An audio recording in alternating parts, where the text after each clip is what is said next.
Teniški navdušenci in navdušenke, prav lepo pozdravljeni v novem Facebook pogovoru. Danes bomo zelo aktualni, govorili bomo o omejitvah pri izvajanju športne dejavnosti, kakšen je torej trenutni položaj in kaj nas čaka v tej neznani prihodnosti. Zato bi vam zdaj kar predstavil našo gostjo, vršilko dolžnosti generalnega direktorja Direktorata za šport, dr. Mojco Topono. Lepo pozdravljeni. Dober dan. Hvala, da ste si torej vzeli čas, ter zahvala seveda tudi strani Tenis Slovenije, da nam redno tolmačite odloke v teh zadnjih tednih, da lahko teniški klubi delujejo normalno, kolikor toliko se da in kar je najpomembneje, varno za svoje člane. Morda čisto za začetek pogovora, kot profesorica na Fakulteti za šport prihajate iz stroke, če lahko temu tako rečem. Vaši kolegi ves čas opozarjajo na pomembnost športa in rekreacije v teh težkih časih. Kako zdaj iz te nove funkcije skrbite, da je ta športni glas slišen? Ja, vsekakor si prizadevam, da bi ljudje imeli možnost se ukvarjati s športom, zato ker v teh časih je še kako pomembno, da ostanemo dejavni, ne samo seveda iz tega vidika telesnega zdravja, pa tudi iz vidika psihičnega zdravja. Je zelo pomembno, da imajo ljudje možnost, da se ukvarjajo s športom. Že tako smo omejeni pri tem gibanju. Zdaj smo še v zimskem času, tako da bo vedno več omejitev, ki nam bo tudi vreme preprečevali mogoče, da bi si vzeli čas pa šli v naravo. Tako da moramo izkoristiti vsak trenutek, dokler nam je pač dano lepo vreme, da gremo v naravo, da zadihamo, ker to vsestransko zelo dobro vpliva na naše zdravje. Ja, danes bo govorila predvsem o tenisu, ki je recimo temu eden redkih športov, ki je še dovoljen. Že nekaj časa se pri tem odloku o začasnih omejitvah pri izvajanju športne dejavnosti ni spremenilo nič. Imam prav ali se morda obetajo kakšne spremembe?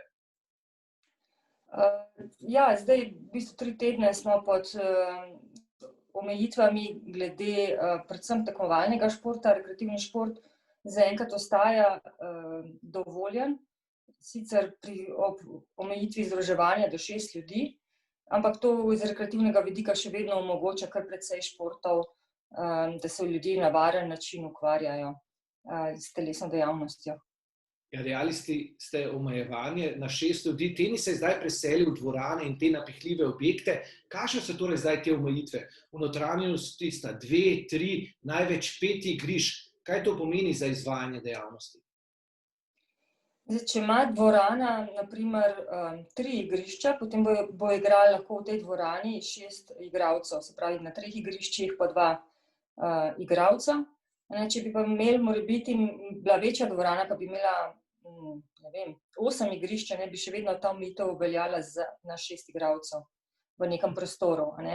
Če pa, na primer, dvorana v Mileniumu ima 2 ločeni dvorani, tako pa pomeni, da lahko pač v vsakem tem prostoru igra po 6 igralcev. To pomeni 6 igralcev, torej če je trener vmes, kako je s tem, če ločimo morda najprej rekreativni in pa tekmovalni šport, kako je zdaj recimo najprej tekmovalni šport?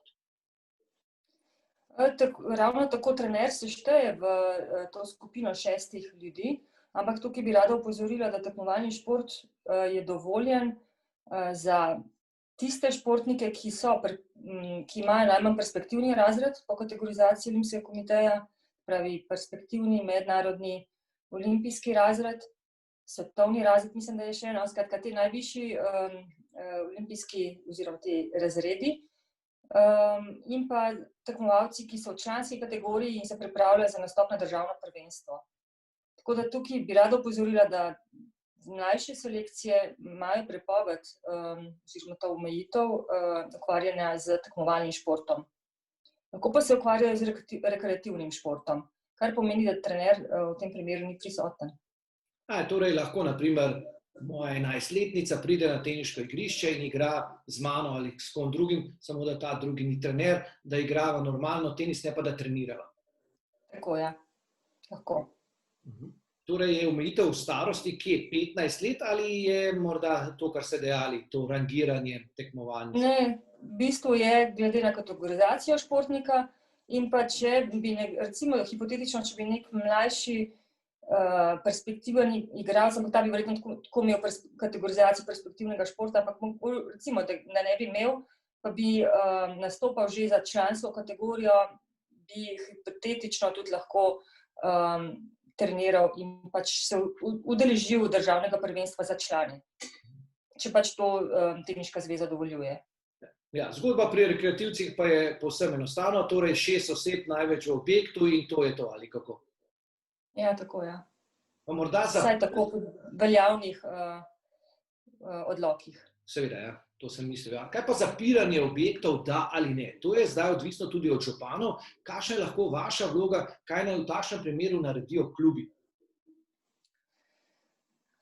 Ja, klubi morajo imeti seveda povezavo z lastniki objektov ali pa upravljavcev objektov. Zdaj, včasih pride tudi do dileme za te kategorizirane športnike, da nekateri upravljavci zapirajo objekte.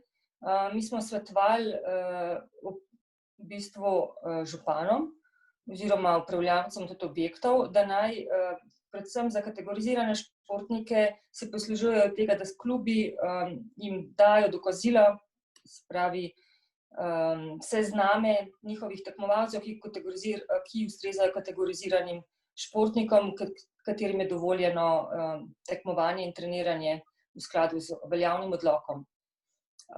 Kar se pa tiče pač rekreativnih, to je pa zdaj presoja posameznih županov ali pa upravljavcev objektov, ampak vsekakor močno spodbujamo na to, da so te dvorane odprte. Saj le na ta način bomo ljudem omogočali gibanje, kar je nujno, ali pa zelo koristna stvar, še posebej v danih razmerah. Tako da in pa seveda klubom pa svetujemo, da imajo, verjetno tudi teniška zveza nudi, nek določene protokole, kako se obnašati v teh dvoranah ali pa v zunanjih igriščih, jasno, varno pač razkuževanje rok, uporaba rekvizitov, razdalje med igralci in vse to pač, kar je potrebno.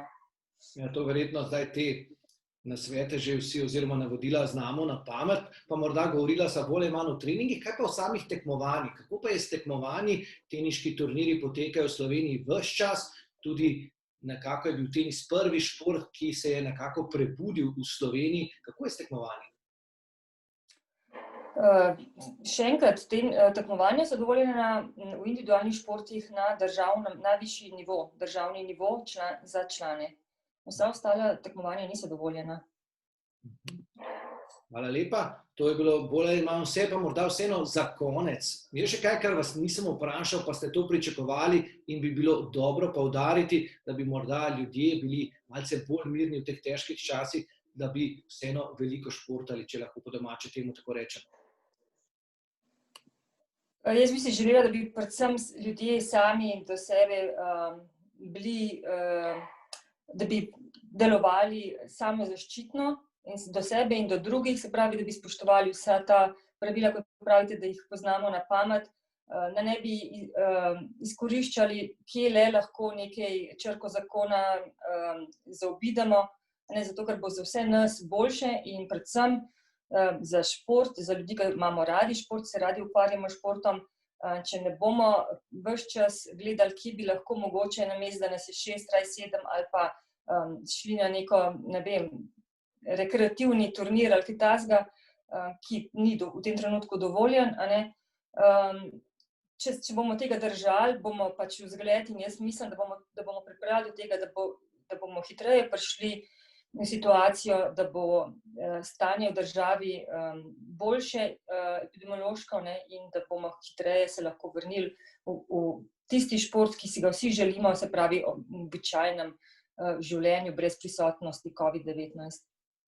Hvala lepa za vaš čas in za vsa tolmačenja odlokov v preteklosti in prihodnosti. Pa upam, da se čim prej res vrnemo v to normalno stanje. Hvala in srečno v vaših nadaljnjih nalogah, da se borite za slovenski šport. Hvala.